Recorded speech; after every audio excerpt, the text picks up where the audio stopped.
Selamat pagi, kami dari kelompok Humas akan mempresentasikan UU Omnibus Law Cipta Kerja. Dengan saya Ervika Dian. Saya Maria Bella Rosa.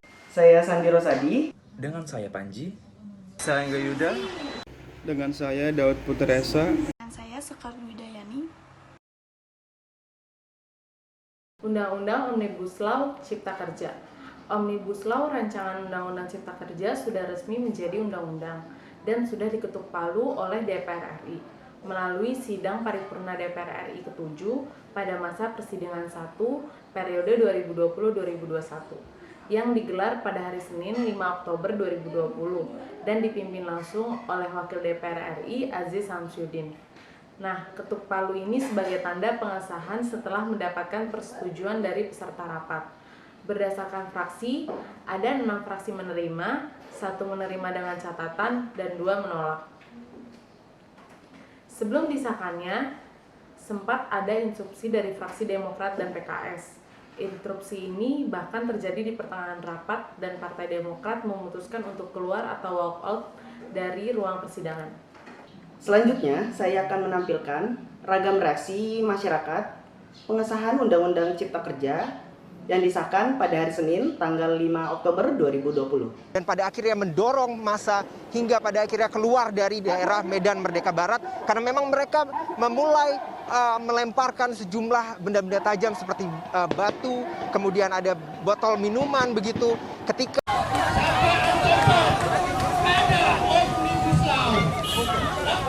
merdeka di tanahku sendiri. Bukan melakukan hitam kulitku, kritik rambutku, tetapi aku merdeka di tanahku. Aku tidak makan spaghetti, aku tidak makan hotdog, karena itu paling impor. Selanjutnya ada poin-poin Undang-Undang Omnibus Law Cipta Kerja yang disahkan. Di sini ada jam kerja atau libur. Yang pertama, waktu kerja lembur menjadi 4 jam per hari dan 18 jam per minggu. Yang kedua, hari libur bekerja atau istirahat mingguan 1 hari untuk 6 hari kerja. Yang ketiga, tidak ada kewajiban bagi perusahaan atas pemberian istirahat panjang. Yang keempat, tidak tercantum cuti haid bagi perempuan di hari pertama dan kedua. Yang kelima, tidak tercantum mengenai cuti hamil dan melahirkan. Dan keenam, tidak tercantum mengenai hak menyusui. Selanjutnya, status pekerja atau karyawan.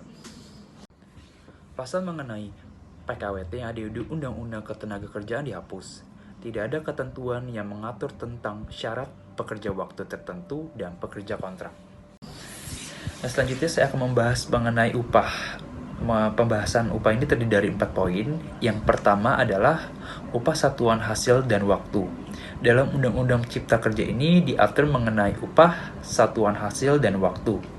Yang kedua adalah upah minimum. Di Undang-Undang Omnibus Law Cipta Kerja ini, upah minimum disebutkan hanya berupa upah minimum provinsi atau upah UMP. Yang ketiga, rumusan perhitungan upah minimum. Dalam perhitungan besar upah minimum, Undang-Undang Cipta Kerja digunakan rumus UMT plus 1 sama dengan UMT plus UMT kali 5 PET. Keterangan dari singkatan yang di atas adalah UMT adalah upah minimum tahunan berjalan.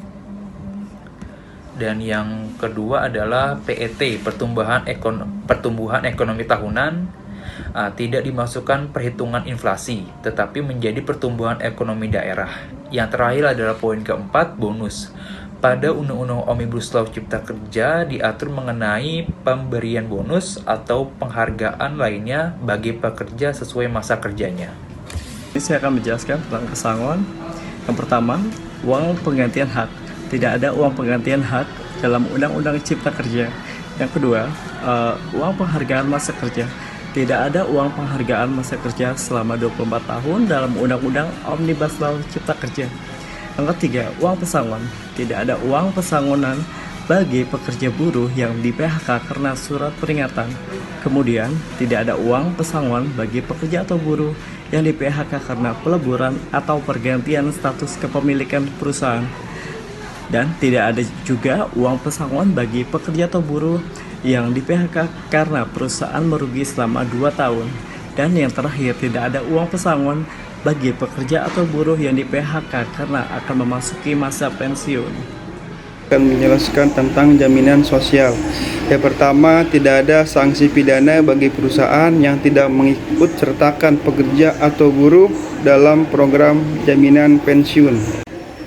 Yang kedua, jaminan kehilangan pekerjaan. Adanya pengaturan program jaminan sosial baru, yaitu jaminan kehilangan pekerjaan yang dikelola oleh BPJS Ketenagakerjaan berdasarkan prinsip asuransi sosial. Selanjutnya, dengan saya Sakardi Widayani, saya akan menjelaskan beberapa poin mengapa perusahaan memperlakukan PHK. Yang pertama, perusahaan melakukan efisiensi. Yang kedua, perusahaan melakukan penggabungan atau peleburan atau pengambilan alihan atau pemisahan.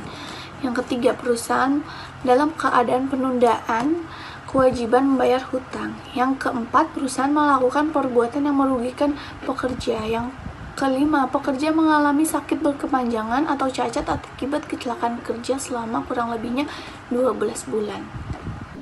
Dan yang terakhir, Presiden Jokowi buka suara terkait Undang-Undang Cipta Kerja atau Omnibus Law. Presiden memaparkan alasan utama pemerintah mengebut pembahasan Undang-Undang Omnibus Law Cipta Kerja. Menurutnya, payung hukum tersebut betul-betul dibutuhkan terutama bagi masyarakat.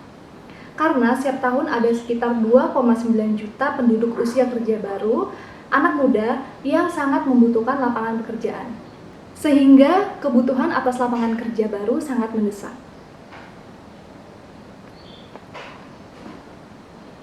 Dengan adanya Undang-Undang Cipta Kerja Omnibus Law akan memudahkan masyarakat khususnya UMKM untuk membuka usaha baru.